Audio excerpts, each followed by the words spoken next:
Okay, good morning, good afternoon, good evening, and welcome to BWTM Sports Gaming. We have back in the house, live and exclusive, VLAD SIRENKO, trained by Uncle James Ali-Bashir. We haven't heard from him for a while, so we definitely want to hear what he's got to say. He's probably got loads to tell us, and we are all listening on BWTM Sports. So don't go anywhere. The big man will be with us next.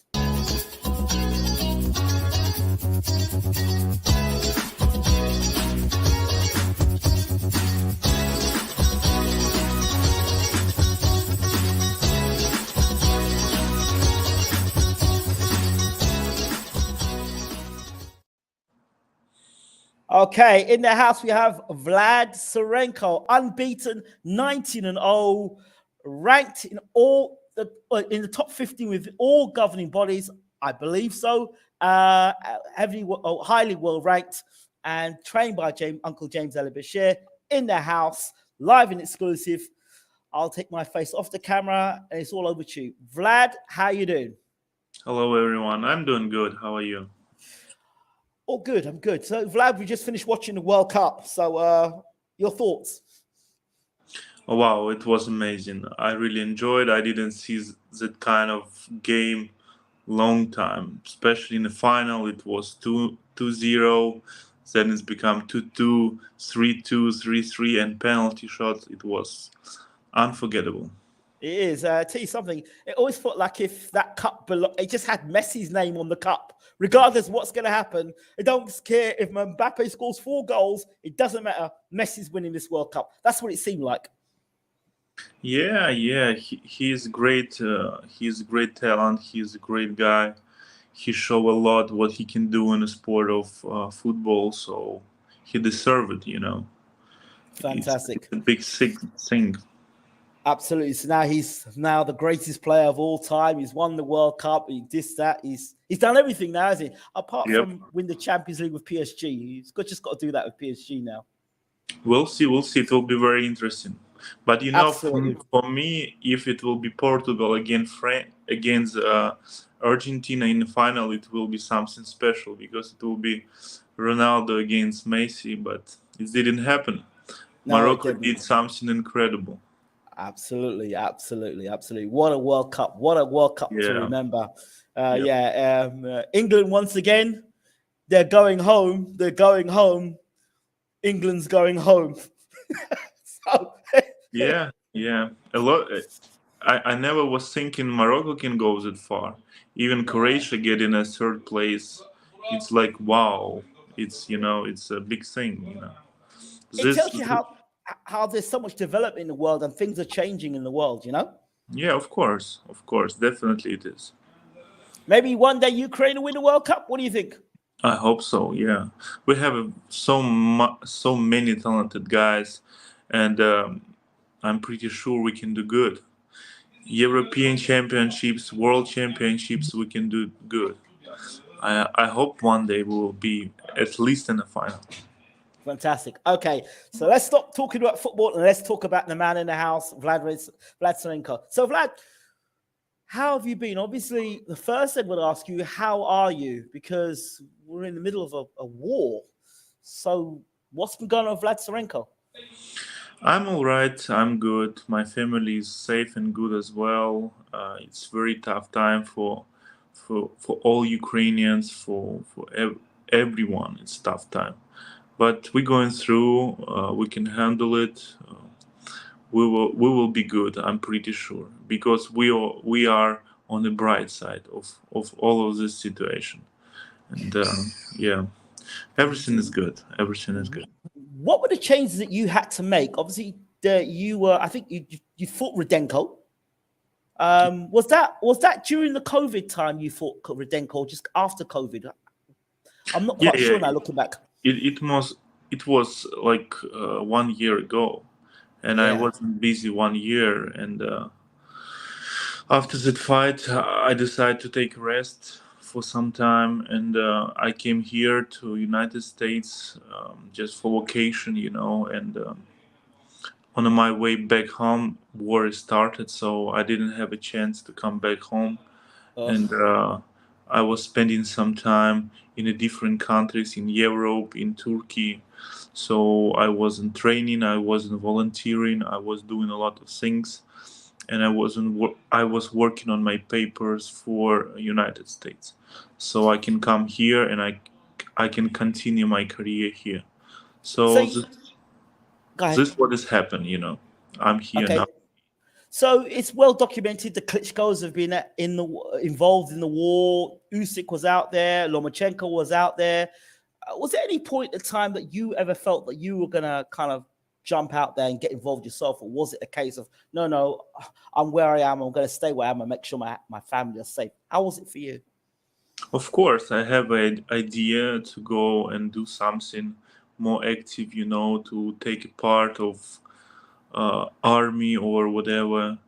But all my friends, all my closest people to me, they was talking to me and say, "Look, you shouldn't do that.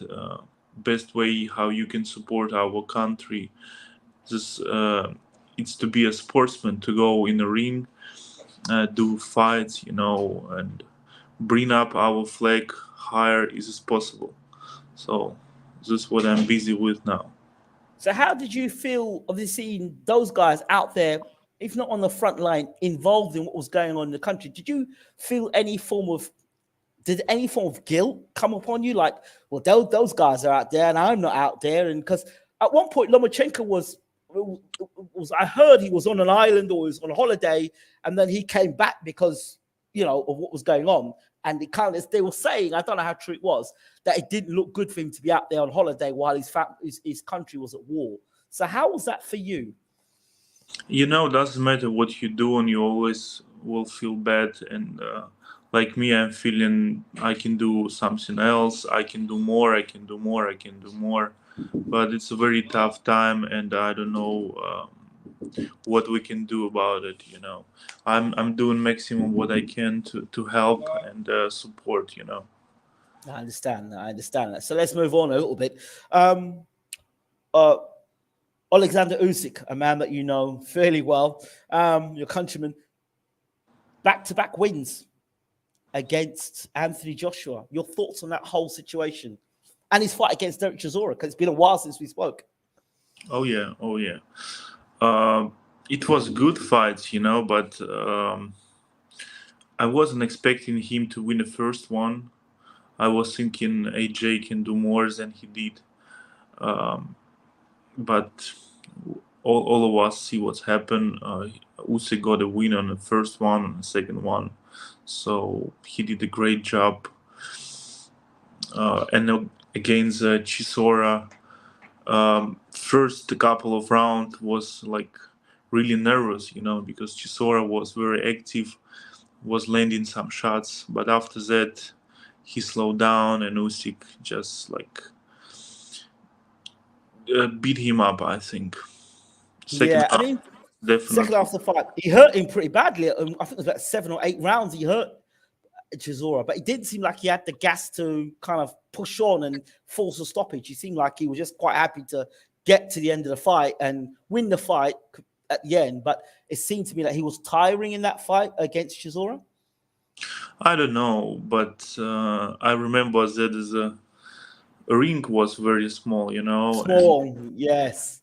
and it was difficult to move around, especially with this kind of guys like Chisora, who is always putting the pressure on you and trying to fight you strong, Now, So I think in translation, I heard that Usyk didn't know the size of the ring until he was doing the ring walk. That's what was translated. Your thoughts on that? And would that ever happen to you? usually when we come into the show, we always check up on the ring. We taking a look how big is the ring. We checking the floor on the ring, so you must be ready, and you checking the ropes, everything. So this is a big thing before the fight. He said he trusted his team with it. So when he was going to the ring, he realized how small the ring was. That's what he did in an interview in Ukrainian media. Mm-hmm. I don't know. I usually do it by myself. So, but I also trust my team, but I'm usually doing myself. So You'll just check yourself. Okay, fine, fair enough. And then now, obviously, Usyk now in talks to fight Tyson Fury. You didn't think Usyk was going to beat Joshua. Why was it you thought he wasn't going to beat Joshua? Was it size and power or something else? Yeah. I was thinking Usyk is, Joshua is very big and very strong for Usyk, but like he did an amazing job in his first fight. Okay. So now Usyk versus Fury. What are your thoughts on this fight coming up? I really don't know, honestly. I really don't know. Usyk is very unpredictable guy, but definitely I'm thinking it will be a very, very interesting fight, and everyone wanna see it because it's two guys, unbeaten guys. It's for all titles, and all of them have an attitude, have a very interesting style to watch. So I'm excited to see that fight. And I really don't know who will win. I will give like 50-50, you know. Okay. Are you just sitting on the fence because you don't want to offend Usyk and he's your countryman, or it's a case that it really is 50-50? No, I really don't know. It's like 50-50 for me. It's not because somebody from Ukraine or not. I'm just like, I really don't know. Okay. So, all right. I also want to go on to another guy that we talked about a lot, Joe Joyce. And obviously, you had some time you sparred with Joe Joyce. You've seen the development of Joe Joyce now. His last fight was against Joseph Parker and what he did. Your thoughts on Joe Joyce, and has he got what it takes to become a world champion? Yeah, I think in nearest future he will get a title shot definitely. I don't know, maybe next year he will fight for world title. He is so close to have that fight. So I'm pretty sure next year it will be a big year for him. If Usyk doesn't fight Fury and Joyce steps in, who are you backing in that fight? You know, in this very, very high level fights, you never know what can happen because Tyson Fury, he have a very good technique moving around, very sleek guy for his size, you know. But Joyce, he have very big power in his hands, so you never know. You never know. Maybe it's heavyweights. One shot can make all fights, you know, all fight. And that power Joyce have to finish it just in one shot. So, and all Tyson Fury having good times with Wilder. So, Yeah. Of course. Wow.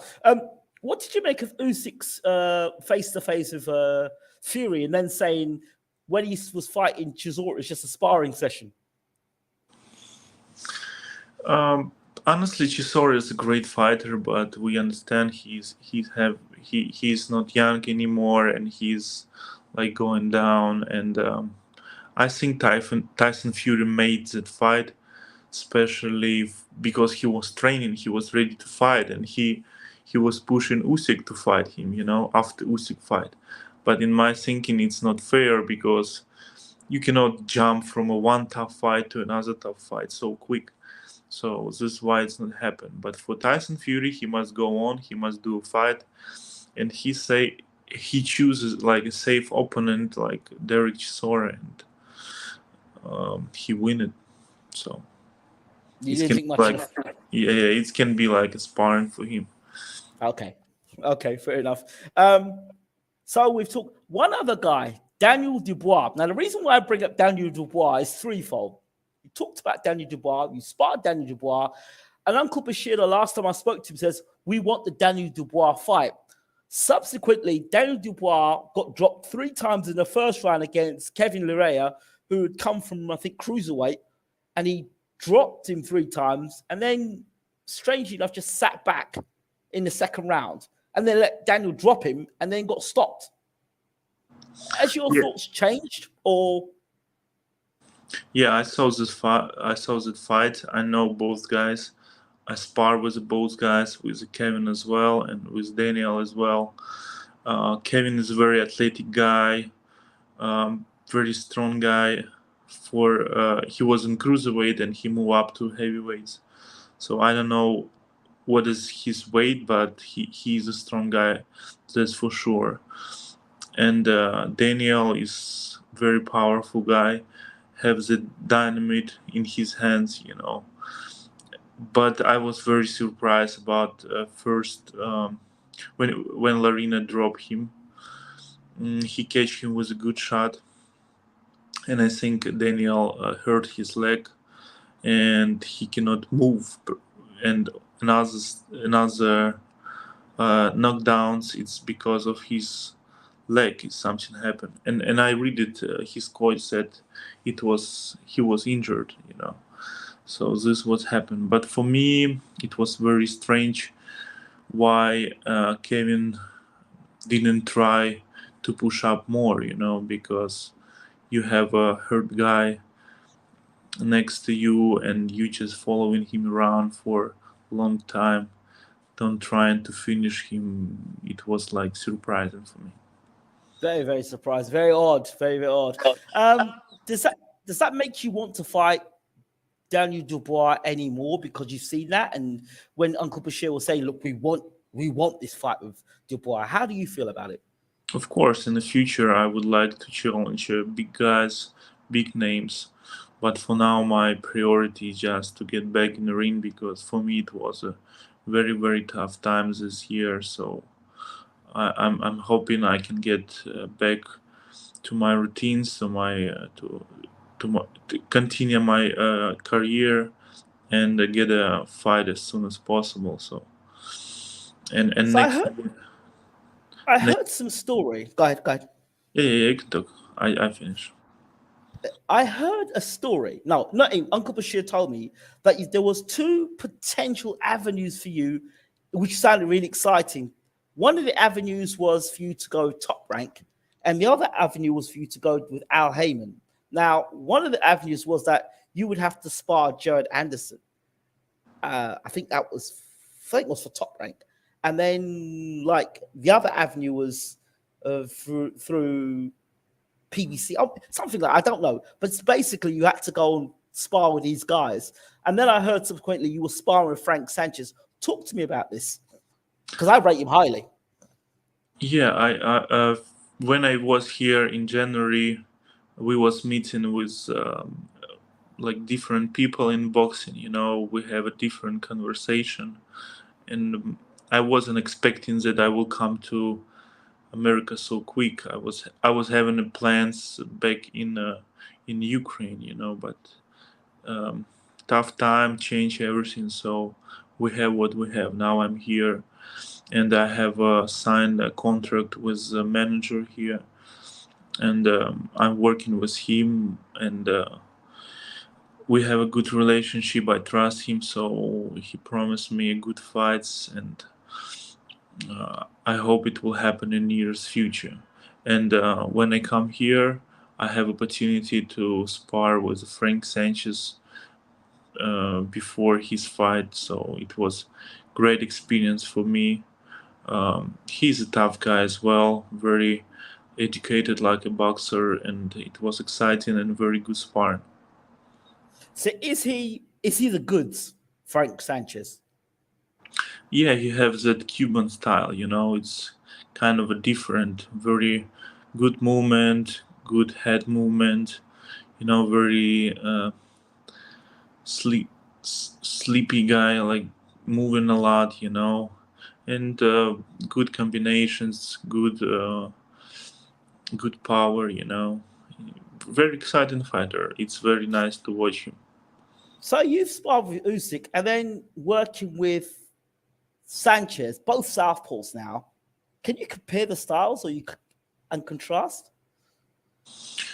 Usyk is definitely more quicker guy, have a better movement, and have better footwork. They like very different, Okay. But Frank Sanchez more. I think he's more powerful, and he didn't have that. He not throwing that much combinations, but he's also very interesting. Wow. How have you found settling into living in America? I was away from Ukraine and the way you've usually done things. How have you found the American way of life? It's all right, it's okay. Um, Maybe it's strange to talk, but when you go on a very tough time, like wartime, a lot of Right. things is changing in your mind, and you happy just to be like alive, to be safe, have a minimum what you need for life. So I have everything here. I have a good opportunity for training. Um, it's good life here. I have a friends. Um, you know, I have enough to have a good life. So that's good So for me. you're grateful. You'd rather things be different because obviously of war, but Of you're course. grateful. Yep, definitely. One thing I want to ask you about. In fact, I want to say thank you to the Ukrainian boxing because they cover every interview I've done with Uncle Bashir. They cover it, they translate it, and they put it back out there. Now, talk to me about the media, Ukrainian media, and then the English media, American media, and how that is when they're reporting news about the boxing world and how you see it and your thoughts on it all. I I really cannot talk a lot because I didn't learn so much about American media, but I know a lot about Ukrainian media. And like for any kind of business, now it's a tough time because we cannot talk only about sport. Now we're talking about a lot of things, and Yeah. especially about what's going on in our lives. But we have a lot of publics, we have a lot of TV channels who was supporting sport. So and it was growing up. It was good, like a lot of TV channels was interesting to show sport, and I was feeling good about that. But now everything is changed, and we will see how it will look when war will be over in Ukraine. But here in United States, I didn't have so many interviews and stuff like that because I didn't fight here yet. I think after my first, second, third fight, people will know more about me. Maybe they will like my style of fighting, and it will be more media work for me. So I can Well, tell you more. I mean, the fact that you've got an American trainer, James Bashir, who's trained Alexander USYK, who's been involved with the Klitschko's, and then your style is quite exciting. Come forward, nice left hook, good right hand. You're a power puncher. You're busy. You get to work. The Americans are going to love you. They're going to love your style, and then you're well ranked as well. I mean, they're going to want to see you in with somebody relevant. Doesn't have to be King Kong, but obviously you'll fight back. They're going to want to see you against someone. Who would you, on coming back, who would you like to get in the ring with in your mindset? Honestly, I didn't think a lot about that because everything what I can thinking about is just to get back in the ring, because like 1 year I'm 27 and 1 year I was out from a boxing from the ring.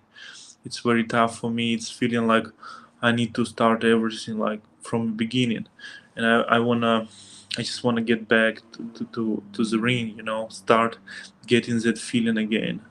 And first I want to do that, and after my first fight here we can talk to step up and have like somebody good, Right. fight somebody good, and I think it will be wise and it will be smart move from me. I'm glad you said that. I'm really glad you said that because particularly in England, there's all this sort of push for guys to step up immediately, even if you've had time out, step up. Very few guys, like for example, Errol Spence, had that horrific car crash, comes back, and his first fight back, he fights Danny Garcia. And that's incredible because it's not something that genuine fighters would do. So when something like that happens, it's very commendable, but it's also understandable because you're coming back and you've been out for so long. Plus, there's been a war going on that you're going to want to kind of take steps back into the ring not baby steps, but you want to ease yourself back into boxing. Is the hunger for you still there? Is the desire still there? Or are you distracted by obviously things that are going on outside of your own control? Not really. A lot of things make me more motivated and make me more stronger in my mind, But of course, you like when you watch news and bad stuff happening somewhere back home. Of course, it's going through you, and you're thinking about it. You worried about it. I still have a family in Ukraine, of course. Like every day, I'm calling, asking how they doing, and it's tough time. It's tough time. You always keep in your mind, piece of your mind somewhere there. Yeah, that's. I just pray God gives you strength through it all, Vlad. Because, I mean, you have to be incredibly mentally strong to be able to deal with that, to still remain professional in your sport, and then have family out there and wars going on. I mean, how do you cope?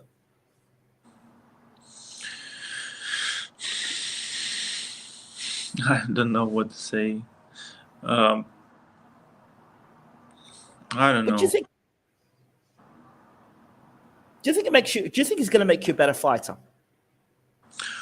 Of course, like we used to say, something what not killing you, making you stronger. So I'm Yes. pretty sure these things will make me, all Ukrainians, as stronger people. And so after, when everything will be over, we will have a good life. So obviously now that you're in America, you would be closer to Uncle Bashir, right? Yeah. So with that being the case, because obviously as well, Eddie Chambers is making his comeback at Bridgerweight. Is there any possibility that you and Eddie are going to be sparring together at all? We already sparred together a couple of times. I think we have like 3, 4 sparring sessions together. He's a Okay. good guy. We're working good, and we go in some rounds. Don't trying to hurt each other. But he have that very difficult style of boxing. Very slick guy, very slick guy, and it's difficult to spar him. But for me, it's also good for my boxing education, because you can challenge guys like that, and you must understand how to deal with that. So we have a great sparring session together, and I'm pretty sure we will spar again in the future. And like when you spar these guys, all these big names, what goes through your head during a sparring session? Do you get up in the morning and go, "Oh, I'm sparring this guy today. Oh, I'm sparring that guy today," or it's like another day in the office of sparring? What is it for you? Uh, I like I'm fighting. It's kind of education, Like it doesn't Yeah. matter who you. It's don't doesn't matter what name will be with me in the ring, how big guy, how strong guy. I have my work, and I'm like planning myself for that work, what I should to do in this sparring session, and how I should to do that. And I'm getting ready for that. I'm doing my job. After sparring, we talking with Bashir. Uh, we excited about that work, or we need to work more about some particular stuff, and just like doing our homework. And after that, next day maybe we work in pads. I work in heavy bag, trying to fix some mistakes what I did, and it's you sharpen yourself. You always working on your skills and technique. So it's very important. Bashir said that before the Rudenko fight, he had concerns. He didn't really want you having the Rudenko fight. In hindsight, what did you learn from that Rudenko fight? Um, I should I supposed to fight another guy, right? And Yeah, that guy get injured, and yeah. fight with Rudenko happened like 1, 2 weeks. He was getting to fight somebody else, but a little bit later. So he was training, and my fight is cancelled, and we was looking for another opponent. So this is how fight with Rudenko happened. And he's very experienced guy, and he give me some new knowledge in the ring. You know, um, like it's difficult to explain when you challenging somebody with a good experience. You want to take that cut of experience from him, you know, and also he was putting some cream on his hands or somewhere, so and it was getting in my eye and everywhere, and it was burning. I don't know Wow. how a referee or who's supposed to take control of all of these things, but yeah, it was bad stuff. So Wow. also some kind of experience for me. They put Wow. some cream or whatever, maybe to warm up him, or I don't know what is that. But it's when it was getting on my face, it got in my eye. It was burning bad, and yeah, it wasn't good. You must pay attention for small details like that as well. Wow. So it was on the card somewhere or the other to get Mr. Sirenko's record 19-1 rather than 19-0. Huh? That was the plan. I don't know. It was accidentally or it was made specially. I don't know, but it was like that, and it's some kind of lesson for me, you know. Wow. Wow. That's something right there. That's something right there. It's a lot of things like that in professional sport. Not we're not always talking about it, but things like that can happen. Did you hear about Conor Ben, the boxer who got caught twice with like performance enhancing drugs? It was like a fertility tablet or something like that he got caught with, and growth hormones. And he said that he was innocent, but he got caught twice. Your thoughts? Yeah, I heard about them. I heard a lot of sportsmen and fighters. They not clean. They're using some drugs and stuff. And when you get in court, you must get a ban for how many years? 2 or 3. So it's fair. If you're doing something illegal, you must understand you can be suspended. So Have you ever? You don't have to mention names. Have you fought anybody in your career and you thought, "Nah, this guy's on something"? And if so, how did you have that feeling that you knew he was on something? I think I just can guess, you know, because I was fighting one guy and I was landing a very good shots, you know, and guy was just standing, you know, and it's maybe naturally he's so strong, or maybe it's some kind of drugs. You never know, but it's not my business. I just get Fight. what I need to get, and that's all. If somebody cheating, it's not my fault. If you were going to change anything about boxing, like moving forward, what would you do to make it more favorable for fighters? Wow, it's very interesting question, and I'm not really sure I can answer you so quick. You need to think, but it's definitely something what you need to change. Um, like boxing is have a two sides. It's a business side and a sports side. I think on the side of a sport, everything is good. On the side of a business, can be some changes. It's my opinion, and maybe this is what I would love to talk and maybe change. You know, but like I said, it's very deep questions. You need to really think about it. Yeah. Do you think that because of the war, that or any country that's at war with another country or is in war, should the sports stars or the people that represent that country be banned because that or suspended because that country's at war? Do you think that's appropriate, or is that just a political thing? I think they must be suspended. I will tell you reason why. I have many reasons why. So first reason, a lot of sportsmen, for example, from Russia, they support in the war. They really do, and they it's like everyone saying in sport, no politics. But come on, guys, you supporting a war, and you cannot understand what your country doing, and how bad is that? Come on, that is a joke for me. Another story is fighters making money and they paying taxes in the country. For example, Russians making big money for the fights, millions. They bringing money back to Russia, they paying taxes, and they making bombs from the taxes and sending to Ukraine. That is another reason, and we can find, and and for me especially, if I need to challenge some Russian guy, I will never do that because I will feel bad about myself. I don't wanna. I feel like that sportsmen, they don't want to be in a modern world.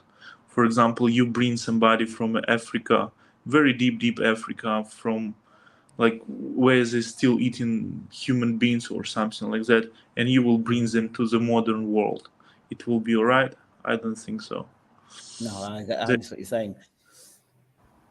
Yeah, I get you. I totally hear. I totally hear. So, same uh, feeling about the Russians and Belarusians fighter who is supporting a war in Ukraine. so wait.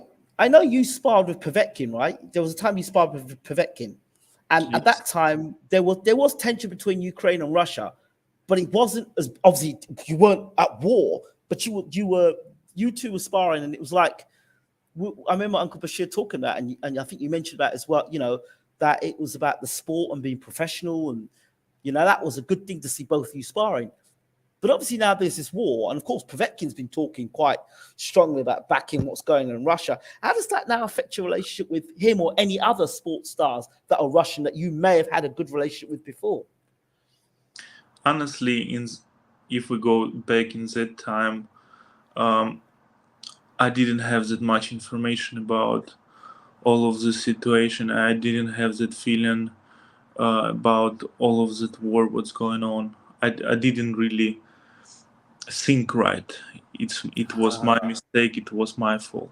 So yeah, I go there. I spar with him, and reason why I did it, I know that he was highly recommended.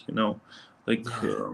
like a good person and person who is not supporting nothing like that. So this was the reason why I go there. But later on, when war just happened in February this year, uh, I was texting with him. We was explaining what's going on, and the next day he make a post like he's supporting a war. For me, it was huge surprise, and all respect and everything what I have to him before, like a sportsman, like a human being, is just gone. And My gosh.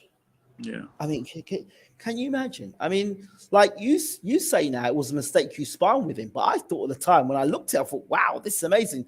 Vlad's gone over to Russia, or Vlad's sparring with a Russian, and obviously things are tense there, but he's sparring with Russian, and obviously it's not become political.